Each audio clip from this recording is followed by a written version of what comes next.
Esto es Cabildeo Digital.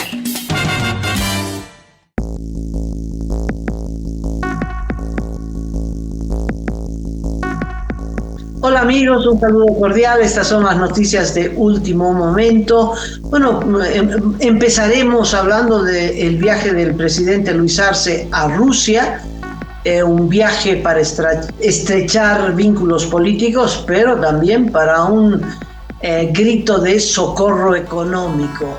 A propósito de economía, varios sectores están pidiendo, en primer lugar, que el gobierno reconozca que estamos en la peor crisis del último tiempo. El gobierno no responde, pero hay varias propuestas empresariales, de la iglesia y de otros sectores. La próxima semana vendrá una ola de movilizaciones por falta de dólares y de carburantes. Los transportistas se pondrán en primera línea.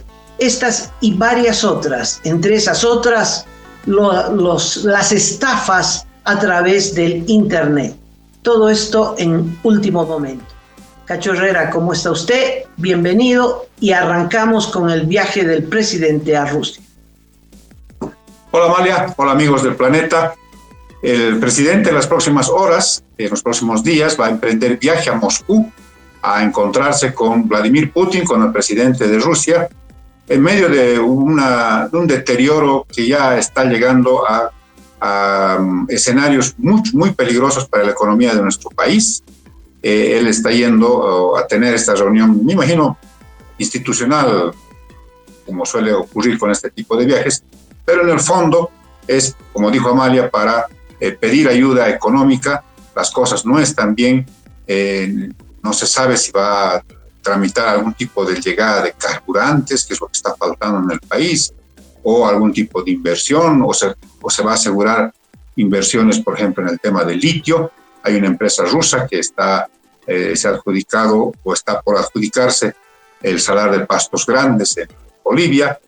Bueno, no se sabe concretamente, pero está yendo a pedir ayuda económica en esta difícil situación en la que está Bolivia, Mali. Desde el punto de vista político es una vergüenza, más cuando algún arcista en el Parlamento dijo que aliarse con Comunidad Ciudadana de Carlos Mesa era un pecado porque cómo se iban a aliar con sus masacradores. El MAS, hablando de masacradores, que cuando han sido los gobiernos más represivos del último tiempo, y ahora se estrechan la mano, pero una mano ensangrentada, la de Putin, la del asesino de Ucrania, el carnicero de Ucrania. Esa alianza política vergonzosa que lamentablemente se hace a nombre de todos nosotros, a nombre del pueblo boliviano, sin que nos hubiesen consultado. A mal palo se arrima porque Rusia no le va a dar un rublo, no le va a dar nada. Cuba ha implorado la ayuda rusa y no le ha llegado. Cuba está 1000 veces peor que nosotros, sin gasolina, sin aparato productivo, en fin, con los salarios en los suelos y los precios en las nubes, y Rusia no ha podido ayudarlo. Ya a Cuba se le acabó ya el petróleo barato de Venezuela. Rusia no le va a mandar ninguna ayuda y la única esperanza de Cuba y también de nuestro país es la China. La economía está tremendamente grave, la situación está preocupante. De hecho, se han pronunciado en las últimas horas, Amalia, la Iglesia Católica, por un lado, a través de Monseñor Ricardo Centellas, que es vicepresidente de la Conferencia Episcopal de Bolivia y arzobispo de Sucre, y ha pedido al gobierno que lea mejor la realidad económica del país. Ha hecho todo un recuento de todas las señales que dan cuenta de que estamos en una crisis económica y que no es de ahora, sino se está arrastrando desde hace una década, dice Monseñor Centellas. Y por otra parte, el empresario multimillonario boliviano, don Marcelo Claure, dueño del Club Bolívar y de varios equipos en el mundo, ha señalado a través de sus cuentas sociales, de sus redes sociales, que igual estamos en crisis y sin mencionar el nombre de Luis Arce, dijo, nos cree idiotas, ¿no? Estamos en una gigantesca crisis económica. El gobierno, a través del ministro de Planificación del Desarrollo, don Sergio Cusicanqui, salió al paso diciendo Bueno, es que lo que pasa es que él vive pues afuera, vive en el extranjero, entonces no siente, digamos, lo que estamos haciendo acá, que más bien estamos en un proceso de reactivación. Y el presidente ayer ha inaugurado unos silos acá en La Paz de harina y ha prometido que a partir de este complejo que se ha inaugurado ayer se van a hacer, se va a producir la harina para el pan, para fideos, caramba, ha mencionado varias cosas, pero no logran aplacar este mal ambiente que hay en torno al deterioro de la economía. Cacho, yo me sonrío, ¿no? Porque son las inversiones del gobierno, ¿no? Llegan al grado de la estupidez económica. Un silo de harina, ¿con qué trigo? ¿Con qué trigo, Cacho? Si el trigo que produce Santa Cruz no alcanza, además tiene miles de problemas, impedimentos, bloqueos del gobierno para seguir produciendo. Lo mismo pasa con todo. ¿Qué solución puede ser para el país una fábrica de papel bol, o de cartón bol, o un silo de papas? Porque también van a inaugurar otro silo para acumular papa en el altiplano. ¿Ah? Yo quiero la papa en mi mercado y barata. No, el gobierno va a acumular papa. Nadie sabe qué será la industrialización. Va a acumular papa, ¿para qué? Para hacer papa frita. En fin, ¿eso resuelve la crisis económica del país? ¿Eso resuelve la escasez de dólares? Absolutamente no. La empresa privada en Santa Cruz ha emitido un pronunciamiento y plantea 5 puntos, muy cautelosos, ¿no? Porque el gobierno despierta miedo. Entonces, todas las propuestas son muy respetuosas y muy cautelosas. Pero, léase, el empresariado dice, hagamos una devaluación, por favor, no puedes poner $1 fijo como si fuera la economía de hace 13 años, que era estable, en medio de la bonanza, de la gran exportación de gas.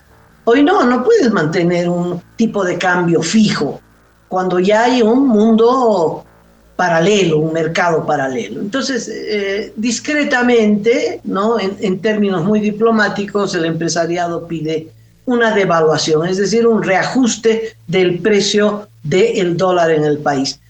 Si no se produce este reajuste, Cacho, va a haber un mercado paralelo más grande, más ensanchado y más difícil para el público, porque hay cosas que solo se hacen a través de la banca oficial. Por ejemplo, las remesas del exterior, que son como 1.000 millones, no es poco dinero. Y el gobierno se agarra los dólares y al público le vende a cambio oficial e inclusive menos. Otra de las medidas que pide el empresariado es la libre exportación. Dice, por favor, ya no le pongamos que el certificado aquí, que el permiso allá. Permitamos exportar. Obvio, es como algo obvio. Has visto que hasta el momento el gobierno no ha tomado una sola medida. Y entre las otras cosas que pide el empresariado es que le permitan hacer por su cuenta plantas de biodiesel.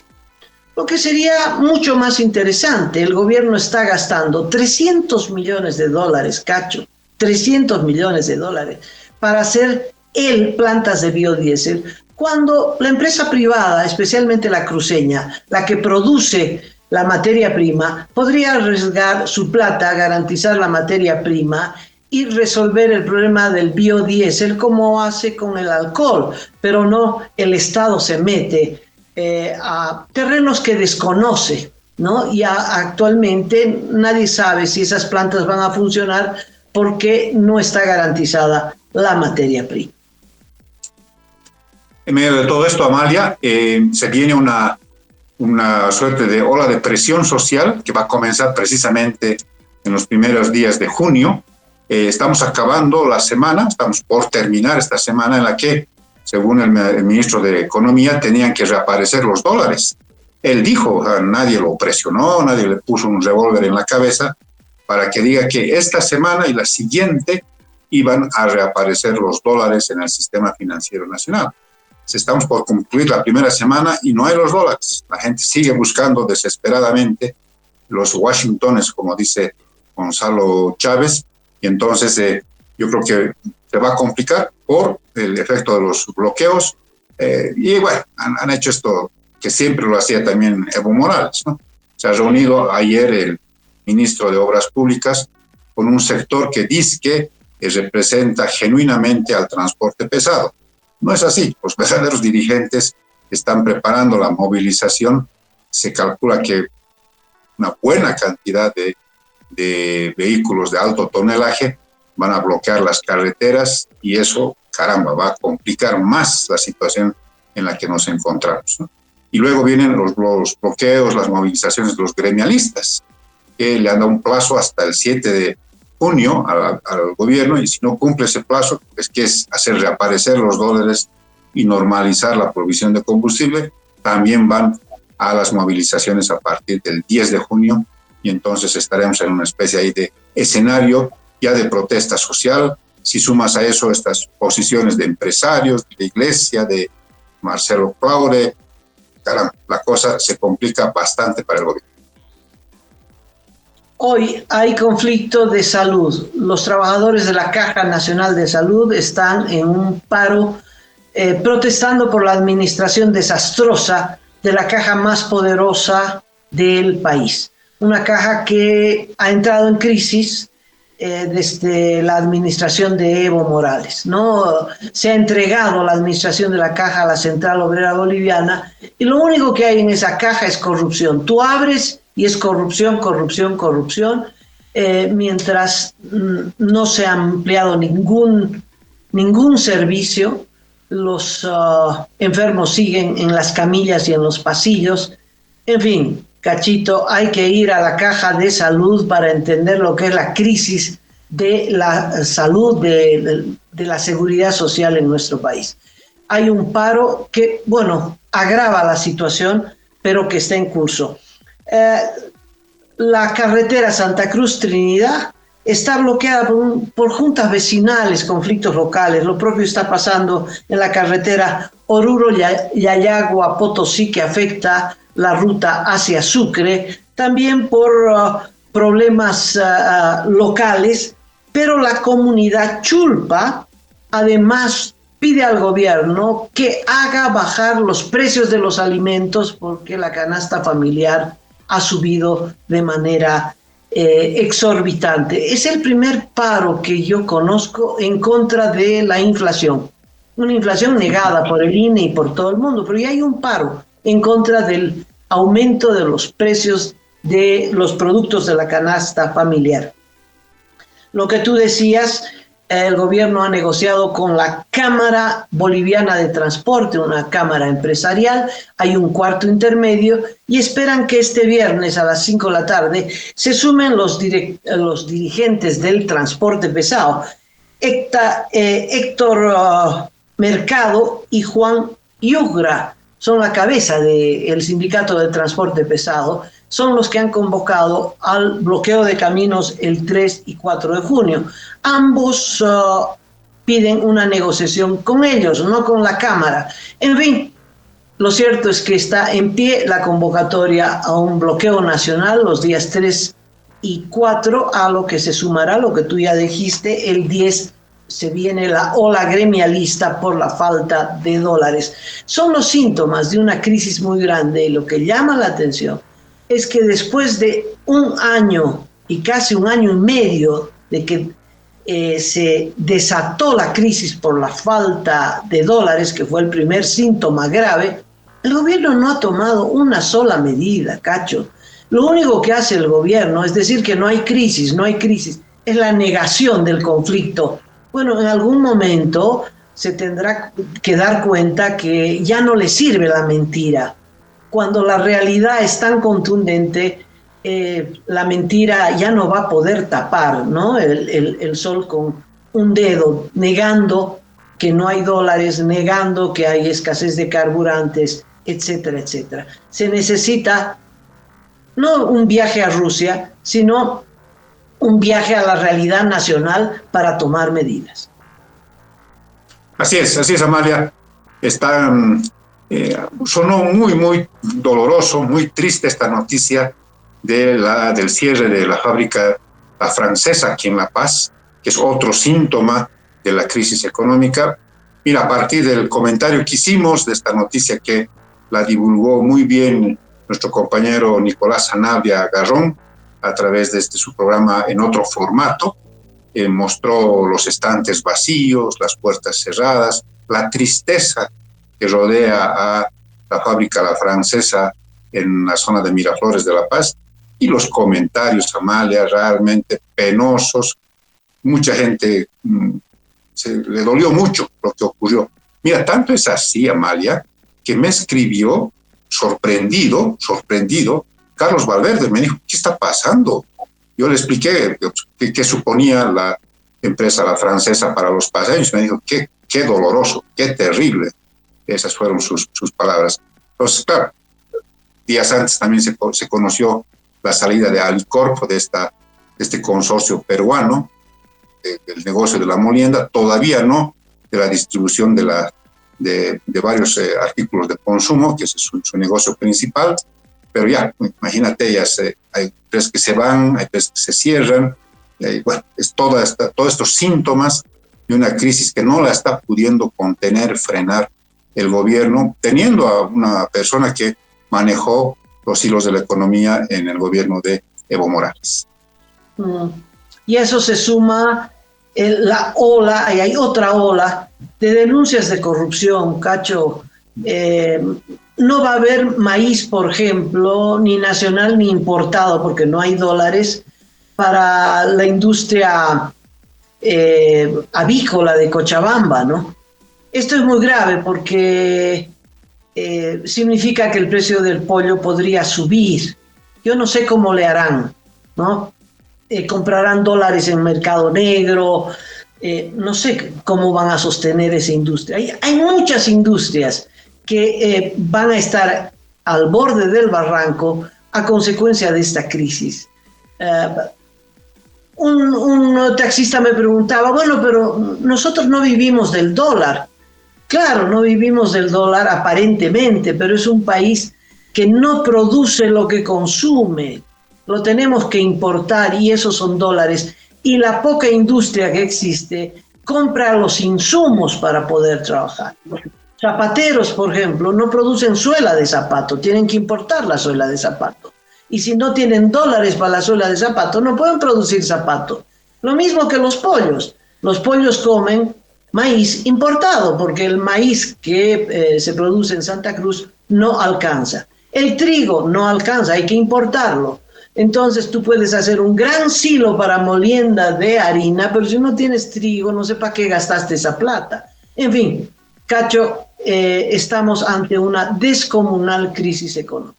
Descomunal. Y eso no es solo un comentario, son las cifras.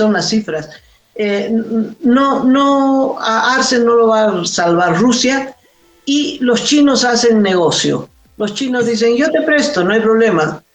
¿Cómo me vas a garantizar que me pagues? Porque los chinos no te van a regalar. No hay fondo gratuito con los chinos. Y Arce no tiene la respuesta. Ese es el punto. En las próximas semanas, Amalia, amigos que nos están observando, se van a abrir ya los sobres de manera oficial de la segunda convocatoria para la explotación, para la extracción de litio en 7 salares bolivianos, y hay 3 que de alguna manera se han preadjudicado a través de convenios con empresas chinas, precisamente 2 chinas y una rusa, y se van a abrir sobres para otros 4 salares en Bolivia. Quizás lo que se prevé es que varias empresas chinas van a competir para adjudicarse a la extracción de litio. Quizás sea esa la vía, de que China pueda de alguna manera ayudar, pero si se lleva gran parte de la torta del litio boliviano, esa puede ser una posibilidad, ¿no? Pero claro, eso es también quedar en las redes del país asiático, de esta potencia asiática, que nada hace gratis, ¿no? No es que de buenito va a venir y va a dar dinero, va a dar recursos para enfrentar esta situación crítica, no. O seguramente luego van a extraer toda la riqueza, en este caso de litio, y van a dejar serios efectos medioambientales a los pueblos indígenas. Tiene unas consecuencias muy graves también esto de entregar el negocio de litio mayoritariamente a China y en un caso, en un trozo pequeño, también a Rusia. Cacho, si me permites un comentario sobre este tema, que en realidad tendría que ser un comentario de los especialistas, es decir, el mío es simplemente periodístico de observación. Chile ha tenido mucho éxito con el litio, es el segundo exportador de litio después de Australia. Chile empezó mucho después que Bolivia. La pregunta es, ¿por qué Chile tuvo éxito y Bolivia no? Esa es la pregunta esencial. La empresa más grande productora y exportadora de Chile es una empresa china. ¿Cuál es la diferencia de esa empresa china con las empresas chinas que han llegado al país y las que están llegando al país? Yo creo que tiene que ver el enfoque. En Chile también hay una sociedad entre esta empresa china que opera en el Salar de Atacama con la empresa estatal de Chile, ¿no? Pero ¿cuál es la sociedad? La sociedad es para producir.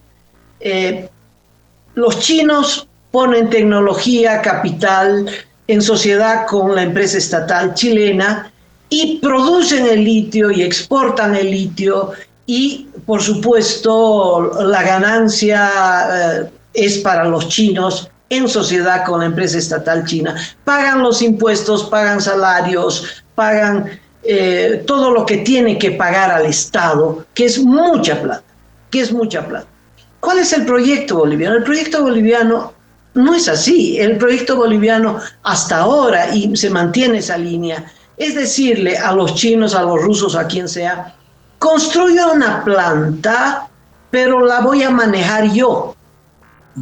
O sea, lo que están contratando son constructores, no empresas de litio. No sé si me entienden.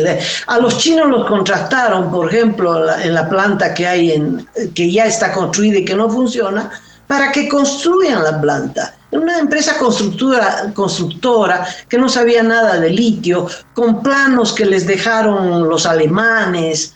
En fin, es un desastre. Y los chinos se fueron y bueno, señor Estado, maneje esta planta, y no están pudiendo manejar esa planta. Ahora, las empresas que las han contratado hace un año, entre ellas una rusa, ni atrás ni adelante, Cacho. Además, para plantas muy pequeñas.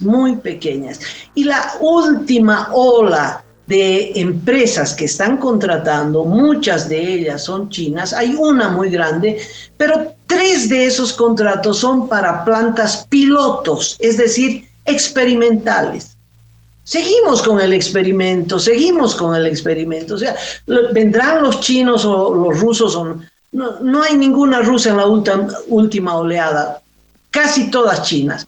Vendrán y harán experimentos.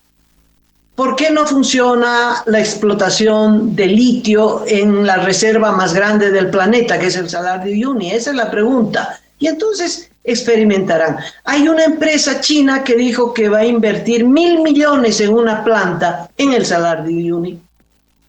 Pero no queda claro si va a invertir y esta empresa será una empresa privada, extranjera, que va a correr el riesgo de invertir los 1.000 millones, pondrá la tecnología, exportará, y lo que dejará en el país son los empleos, los impuestos, las regalías, en fin. O después de montarla, le va a pasar al gobierno para que el gobierno la administre. Es decir, esa interrogante es el gran freno y la gran diferencia con Australia, con China. China también exporta litio por su cuenta, pero me refería a Chile y a la Argentina. La Argentina están llegando grandes capitales para la explotación de litio, pero la planta la ponen o los australianos o los chinos o los canadienses, mucho canadiense, hacen la planta, explotan el litio y es una empresa privada, como sería San Cristóbal con el zinc en Bolivia. No sé si me entiendes. Esa es la diferencia. Esa es la gran diferencia. Y lo que dejan en el país es lo que tienen que dejar. Parte de la ganancia, los impuestos, las regalías, los empleos, etcétera, etcétera, etcétera. Entonces son dos modelos distintos. El gobierno hubiera querido hacer una empresa estatal, pero no pudo, fracasó. Entonces está buscando alianzas con los chinos, pero ni los chinos ni nadie quiere alianzas, quieren hacer empresas, sus propias empresas, administrarlas como a ellos les da la gana y no recibir instrucciones de un gobierno que de litio no sabe nada. Y entonces ahí hay un freno de mano por el cual el litio no va a avanzar.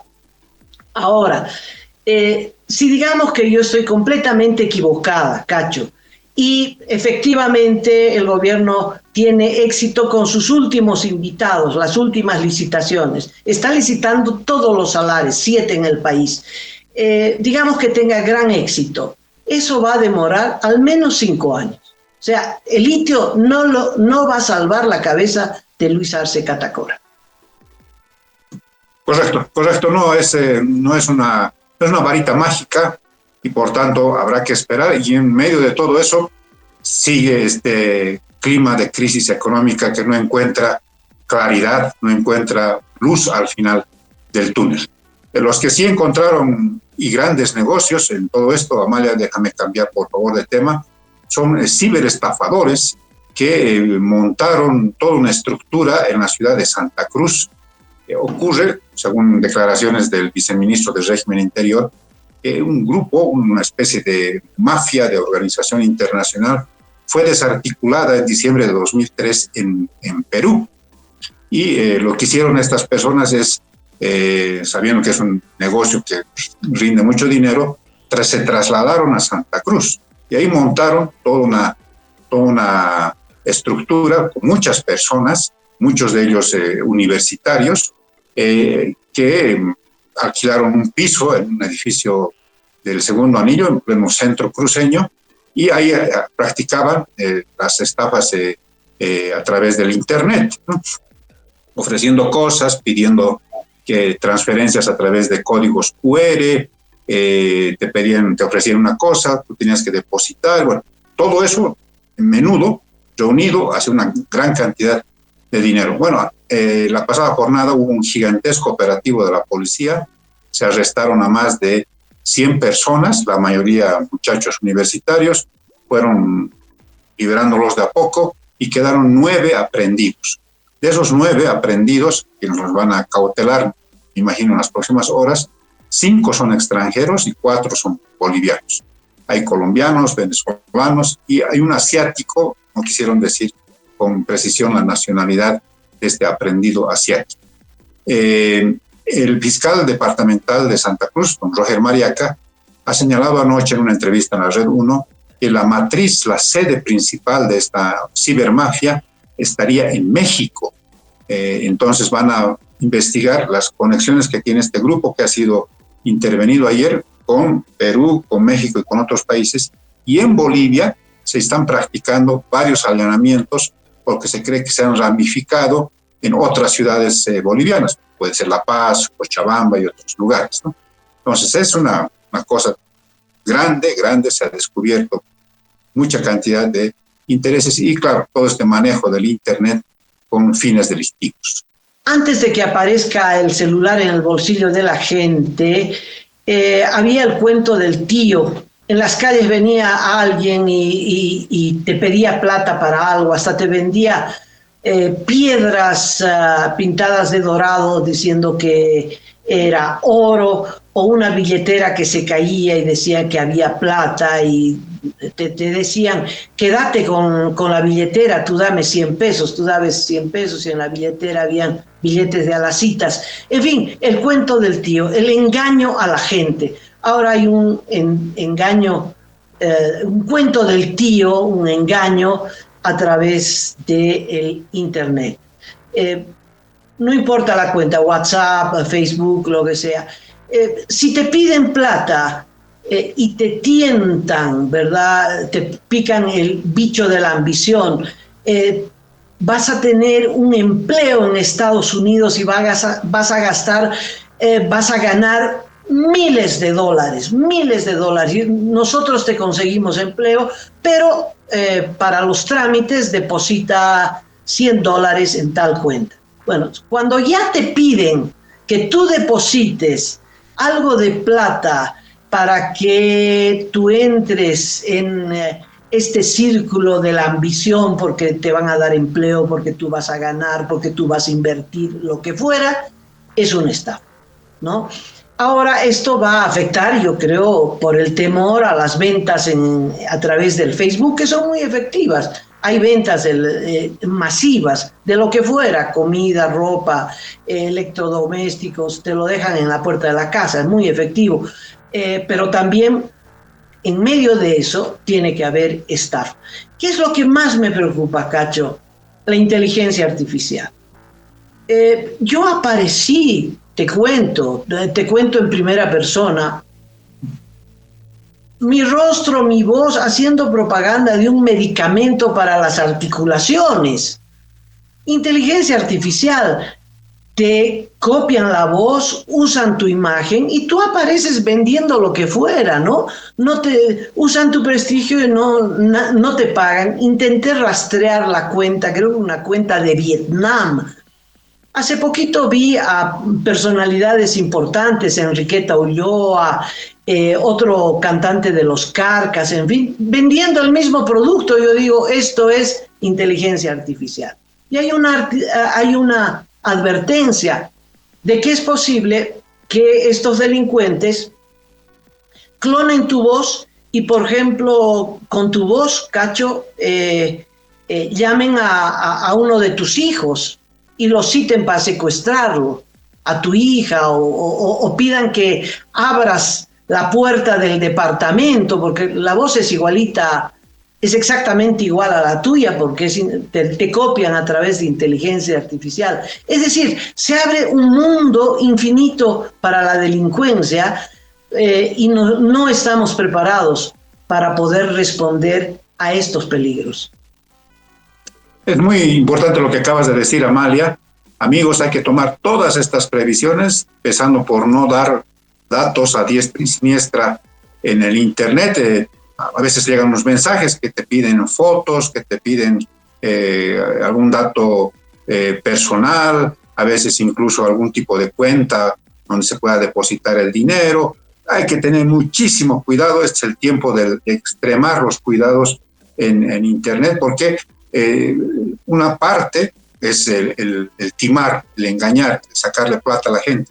Y la otra parte, también peligrosa, es la acumulación de estos datos personales, que no se sabe luego qué pasan con ese tipo de datos, cómo son utilizados, si uno aparece luego siendo parte de un delito que jamás cometió. Es muy, muy, muy complejo todo esto, así que vamos a estarle haciendo seguimiento a esto, porque el hecho de que la matriz de toda esta cibermafia esté por fuera de nuestro país y estando en México, también es preocupante, lo que quiere decir que es una ramificación global, continental por lo menos, y entonces esto puede tener, digamos, alcances que no insospechados en este momento. Así que ojalá las autoridades hagan su trabajo y nosotros cumplimos haciendo esto que Amalia ha expresado bien, advertirles a ustedes que no sean muy ingenuos entregando datos a quien se los pide, sobre todo a plataformas que están creadas para eso, para robar datos, para hacerse de los datos personales de la gente y luego con eso cometer delitos. Bueno, dicho esto, Amalia, estamos llegando ya al final del programa. Hay varias novedades. Mañana estaremos con ustedes, amigos, para comentar las noticias de último momento. Así será. Ha sido un gusto y será hasta mañana.